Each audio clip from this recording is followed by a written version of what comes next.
دیکھتے تو ظاہر روب پڑتا تھا جناب, دل ہلتا تھا. پیغمبر کا چہرہ یہ جھوٹے کا چہرہ نہیں ہو سکتا, اور بعد میں وہ ایمان بھی لے آئے. اور صحیح مسلم میں حدیث ہے کہ عیسیٰ بن مریم کی شکل عروہ بن مسعود سے ملتی ہے. یہ وہ عروہ بن مسعود ہیں جو بعد میں مسلمان بھی ہوئے. پھر عبداللہ بن مسعود کے چھوٹے بھائی, وہ کہتے ہیں کہ میں کنکھیوں سے یوں تھوڑی دیر بعد یوں کر کے دیکھتا تھا. کہتے ہیں اللہ کی قسم میں بڑے بڑے بادشاہوں کے دربار میں گیا, میں نے کسی بھی بادشاہ کی اتنی تعظیم نہیں دیکھی جتنی محمد صلی اللہ علیہ وسلم کے اصحاب محمد صلی اللہ علیہ وسلم کی کرتے ہیں. خدا کی قسم نبی صلی اللہ علیہ وسلم جب وضو فرماتے ہیں تو وہ آپ صلی اللہ علیہ وسلم کے وضو کا پانی نیچے نہیں گرنے دیتے. آپ صلی اللہ علیہ وسلم کا بلغم شریف بھی صحابہ کے ہاتھوں پر آتا ہے, اور اگر کسی صحابی کو نہیں ملتا تو وہ دوسرے کے ہاتھوں سے مل کر اپنے چہرے پر ملتا ہے. اور قریب تھا کہ نبی صلی اللہ علیہ وسلم کا تھوک مبارک حاصل کرنے کے لیے آپس میں لڑ پڑے. اور جب آپ صلی اللہ علیہ وسلم بات کرتے ہیں تو اتنی تعظیم سے سنتے ہیں اور اتنی خاموشی سے کہ گویا پرندے ان کے سروں پر بیٹھے ہوئے ہیں, اور آپ صلی اللہ علیہ وسلم کے روب کی وجہ سے نظریں اٹھا کر آپ صلی اللہ علیہ وسلم کی طرف نہیں دیکھتے. موزوں اور جرابوں کے اوپر مسح کرنے کی مدت مسافر کے لیے الگ ہے اور مقیم کے لیے الگ ہے. جو مقیم ہے نا, جو یعنی رہائشی ہے کسی علاقے کا, تو اس کو صحیح مسلم کے اندر حدیث ہے, اوپر تلے 4 حدیث ہیں, 639, 640, 41, 42. سیدہ عائشہ کے پاس ایک تابعی آتا ہے اور کہتا ہے کہ بتائیں کہ نبی علیہ السلام نے موزوں کے اوپر مسح کی مدت کیا مقرر کی تھی. یہ چمڑے کے جو موزے ہوتے ہیں اسے خفین کہتے ہیں عربی میں, اور جو جرابیں والے جو موزے ہیں ان کو ہم جرابین کہتے ہیں عربی میں. یہ دونوں سنت ہے, جیسے پگڑی الگ سے سنت ہے, ٹوپی الگ سے سنت ہے. تو سیدہ عائشہ نے کہا کہ تم علی ابن ابی طالب کے پاس جاؤ, ان کا وقت نبی علیہ السلام کے ساتھ زیادہ گزرتا تھا سفر و حضر میں, وہ تمہیں مدت بتائیں گے. تو سیدنا علی سے جب پوچھا اس تابعی نے تو انہوں نے فرمایا کہ نبی علیہ السلام نے مسافر کے لیے 3 دن اور 3 رات یعنی 72 گھنٹے, اور مقیم کے لیے 1 دن اور 1 رات یعنی 24 گھنٹے تک ایک دفعہ وضو کر کے آپ یعنی موزے پہن لیں تو مسح کی اجازت مرحمت فرما دی. یعنی آپ نے فجر کا وضو کیا, اس میں تو آپ نے وضو میں پاؤں دھوئے ہیں نا, تو یہ تو نکل گیا بیچ میں سے. جرابیں یا موزے پہن لیے, اب آپ زور میں بھی مسح کر سکتے ہیں, عصر میں بھی, مغرب میں بھی, عشاء میں بھی, اور اگلے دن کی فجر میں بھی کر سکتے ہیں, کیونکہ یہ والی فجر تو دھو کے آپ نے پڑھی تھی نا. پریکٹیکلی تو 24 گھنٹے کیسے پورے ہوں گے, یعنی وہ 5 نمازوں تک ہے کہ زور, عصر, مغرب, عشاء اور اگلی فجر. ہاں فجر کے بعد آپ پھر موزے اتار کے آپ کو, اگر آپ مقیم ہیں, اگر آپ مسافر ہیں پھر 3 دن 3 رات تک اگر آپ نے اس دوران وضو کرنے کے بعد موزے جرابیں نہیں اتاری تو آپ نماز کے لیے مسح کر سکتے ہیں. اور اس کا بڑا آسان طریقہ ابو داؤد میں ہے, یہ ہر لوگ اپنے انداز سے بھی مسح کر رہے ہوتے ہیں. مسح کا طریقہ یہ ہے کہ جیسے آپ سر کے مسح کے لیے پانی رہتے ہیں نا, تو دائیں ہاتھ میں آپ جرابوں یا موزوں کے مسح کے لیے پانی لیں گے, بائیں ہاتھ پہ اسے گرائیں گے اور ہاتھ کو یوں کریں گے کہ یہ قطرے سارے ٹپک جائیں, صرف تری رہ جائے. سر پہ بھی صرف تری ملنی ہوتی ہے, سر دھونا نہیں ہوتا. جب تری رہ جائے نا تو دایاں جو پاؤں ہیں اس کے اوپر والے حصے کا دائیں ہاتھ سے مسح یوں کرنا ہے پیرلل میں دونوں, اور بائیں سے بائیں کا. بعض اس کے لیے لادہ گیلا کر کے دونوں ہاتھ پہلے ادھر پھیرتے ہیں, ادھر پھیرتے ہیں, نیچے سے بھی اوپر سے بھی. وہ تو سیدنا علی کا قول ہے نا ابو داؤد میں کہ اگر دین صرف عقل کی بنیاد پہ ہوتا تو پاؤں کے تلوے کا مسح کیا جاتا, لیکن شریعت حکم کے اوپر چلتی ہے, اس لیے حکم ہمیں یہ ہے کہ اوپر والے حصے کا آپ نے مسح کرنا ہے, دائیں سے دائیں کا, بائیں سے بائیں کا. تو یہ سنت ہے. اور یہ تو خفین کی حدیثیں تو بخاری مسلم میں موجود ہیں. صحیح مسلم میں ایک حدیث ہے, حضرت مغیرہ ابن شعبہ رضی اللہ تعالیٰ عنہ کہتے ہیں کہ غزوہ تبوک میں نبی علیہ السلام کے ساتھ تھا, ایک موقع پہ میں نے آپ کو وضو کروایا,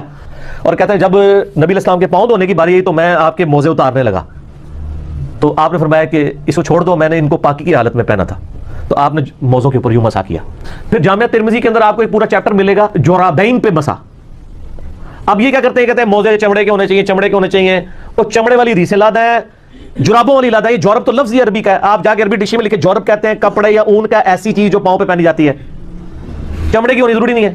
البتہ امام ترمذی نے لکھا ہے کہ وہ جراب موٹی ہونی چاہیے جس سے جسم باہر نہیں ڈھلکے. ہماری جتنی جرابیں ہیں موٹی ہوتی ہیں, وہ باری جراب تو ہم کو پہنتے ہیں, وہ عورتیں گرمیوں میں شاید کو پہنتی ہیں جس میں جسم نظر آتا ہے. اس کی حدیثیں ترمذی میں لادا سے ہیں, اور امام ترمذی نے اس حدیث کو حسن صحیح بھی کہا ہے. اگرچہ ہمارے نزدیک وہ روایت کمزور ہے سفیان ثوری کی تدریس کی وجہ سے, لیکن امام ترمذی اس حدیث کو صحیح سمجھتے ہیں. البتہ ہمارے پاس مصنف ابن ابی شیبہ میں 5 صحابہ سے موجود ہے کہ جرابوں پر مسح پہ اجماع ہے صحابہ کا. اور آپ کو مزے کی بات بتاؤں, یہ حدیث ابو داؤد میں بھی آتی ہے,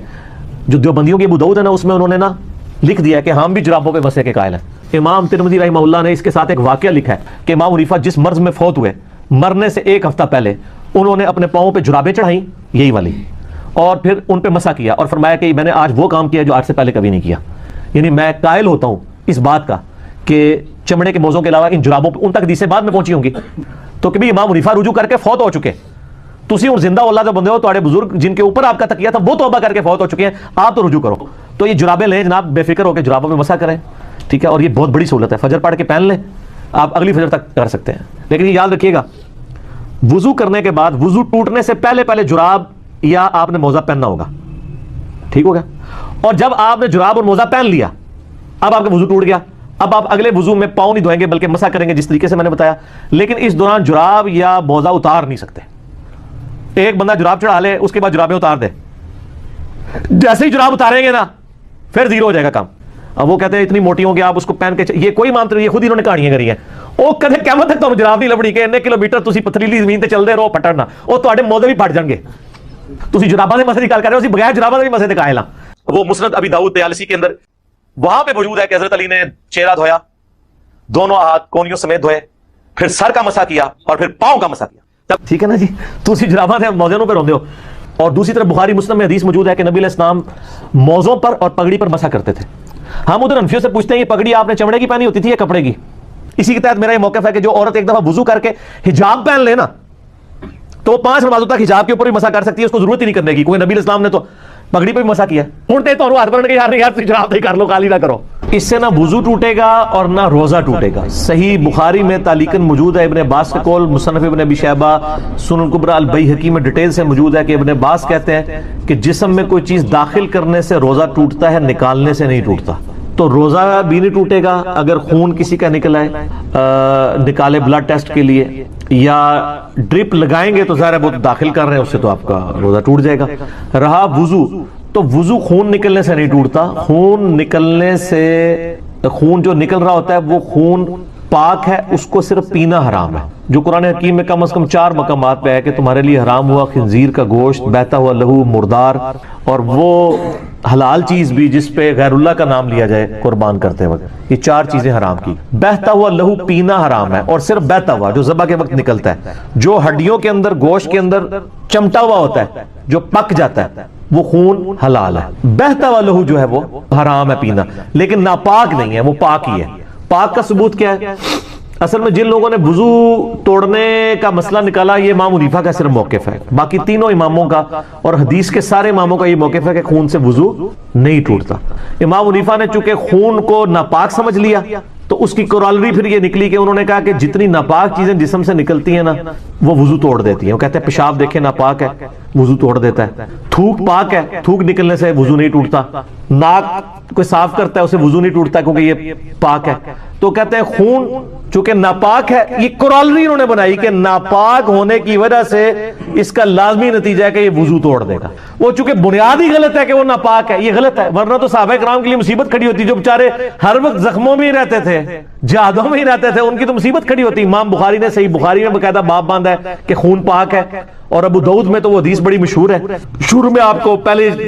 جلد میں مل جائے گی کہ ایک صحابی کو ایک زخم کے دوران, ایک جنگ کے دوران وہ پیرے پہ معمور کیا نبی علیہ السلام نے, تو کافروں نے رات کے وقت حملہ کیا, ان کو تیر لگے, ان کا جسم سے خون نکلنا شروع ہوا, لیکن وہ نماز پڑھ رہے تھے اس حالت میں. انہوں نے نماز تسلی سے اپنی مکمل کی, بعد میں آئے جسم خون و خون تھا, تو دوسرے ساتھیوں نے کہا آپ ہمیں جگا لیتے. تو انہوں نے کہا کہ میں نے ایک صورت شروع کر لی تھی تو میں نے یہ برا سمجھا کہ میں اس کو مکمل کیے بغیر تو ہڈی فون کال واجے تو ہڈی نماز نہ مختصر ہو جاندی ہے, ان کو تیر لگ رہے ہیں. اس حدیث سے امام ابو داؤد نے باب باندھا ہے کہ خون نکلنے سے وضو نہیں ٹوٹتا, ورنہ تیر لگے تو کتنا بہتا ہوا خون نکلا ہے نا, خالی چھوٹا سا خون تو نہیں تھا, بہتا ہوا لہو تھا. یہ حدیث اس بات کا ثبوت ہے کہ خون نکلنے سے وضو نہیں ٹوٹتا. اور دوسرا یہ کہ خون پاک بھی, جب خون پاک ہے تو وضو بھی نہیں توڑے گا. تو یہ صرف امام حنیفہ کا موقف ہے, اور یہ ان کا موقف شاذ ہے. باقی سارے امام شافعی, امام مالک, احمد بن حنبل, اور اماموں کا کوئی کمال نہیں, حدیث ہے. یہ حدیث اگر آپ کو میں بتاؤں اور اماموں کے اقوال نہ بتاؤں, آپ بھی رزلٹ نکالیں گے کوئی نہیں ٹوٹتا. یہ خام خواہ ہوا بنایا ہوا ہے جی, وہ جی ہم مسئلے کیسے پتہ چلیں گے جی, وہ بیوی کو ہاتھ لگانے سے ٹوٹتا ہے کہ نہیں ٹوٹتا. وہ سر بخاری مسلم میں موجود ہے. سیدہ عائشہ کہتی ہیں حجرہ تنگ تھا, نبی علیہ السلام نماز پڑھا کرتے تھے, اس وقت ہمارے گھروں میں چراغ نہیں ہوتے تھے, میں سامنے ہی لیٹی ہوتی تھی, جب آپ سجدے میں جانے لگتے میرے پاؤں ٹو دیتے, میں پاؤں سمیٹ لیتی, آپ سجدہ کرتے, جب قیام میں جاتے میں دوبارہ ٹانگیں سیدھی کر لیتی. تو امام بخاری نے باقاعدہ اس سے رزلٹ نکالا ہے کہ بیوی کو ہاتھ لگانے سے وضو نہیں ٹوٹتا, اور سامنے لیٹی ہوتی تھی سیدہ عائشہ. تو وہ مذاق پھر بناتے ہیں, جی ایک بندہ تھا جی, وہ جب بیوی کو ہاتھ لگایا اس وقت وہ انفی بن گیا, بعد میں تھوڑی دیر بعد اس کو ٹھوکر لگی, خون نکلا پھر وہ شافی بن گیا تو آپ اپنے مرضی کے سر ہم اپنے مرضی کے دین پہ نہیں چل رہے نا مرضی کے دین پہ نہیں چل رہے کتاب و سنت کے اوپر چل رہے ہیں ادھر بھی ہم اپنے امام محمد رسول اللہ کو مانتے ہیں ادھر بھی اپنے امام محمد رسول اللہ کو مانتے ہیں اور آپ کے جو امام ہیں جن کو جہاں پہ غلطی لگی ہم ان کو چھوڑ دیتے ہیں کیوں کیونکہ نام ہے بابی میں ہوں مسلم علمی کتابی خام خواہ مذاق بنایا ہوا ہے اور یہ اتنے ڈرپوک ہیں اس طرح کے مسئلوں میں کہ فضائل اعمال کے اندر عرض کر دیں انجینئرنگ بھی تھوڑی بہت کرنی چاہیے فضائل اعمال میں صحابہ کرام کی جو ایک کمٹمنٹ کے اوپر جو واقعات انہوں نے نقل کیے نا اس میں یہ بھی واقعہ نقل کیا ہے کہ نماز میں ان کی کیا کنسنٹریشن ہوتی تھی یہ واقعہ انہوں نے ابو داؤد سے نقل کیا کہ جی وہ تیر لگتے رہے اور وہ نماز پڑھتے رہے اور اس میں تو الفاظ ہیں ابو داؤد میں کہ وہ صحابی کہتے ہیں میں رات کو ڈیوٹی کر رہا تھا تو میں نے کہا ٹائم کیوں ضائع کروں میں نفل کیوں نہ پڑھوں اتنی دیر کھڑے ہو کے نیند بھی نہیں آئے گی اور قرآن بھی پڑھتا رہوں گا کیونکہ انہیں پتا تھا قرآن میں کیا ہے عربی ان کی زبان تھی اچھا یہ انہوں نے واقعہ لکھا کہ جی وہ ابو داؤد سے واقعہ تو ٹھیک ہے تیر لگتے رہے نماز پڑھتے رہے اچھا اینڈ پہ انہوں نے فے ڈالی ایک چھوٹی سی فے فائدہ یا فساد پہلے وہ فائدہ ہوتا تھا آج کل اس سے فساد کھڑا ہو گیا کیونکہ انجینئرنگ کا دور آ گیا نا تو وہ فائدے میں لکھتے ہیں کہ جی اس سے یہ پتا چلا کہ جو ہے نا وہ ان صحابی جو تھے نا ان کا یہ موقف تھا کہ خون نکلنے سے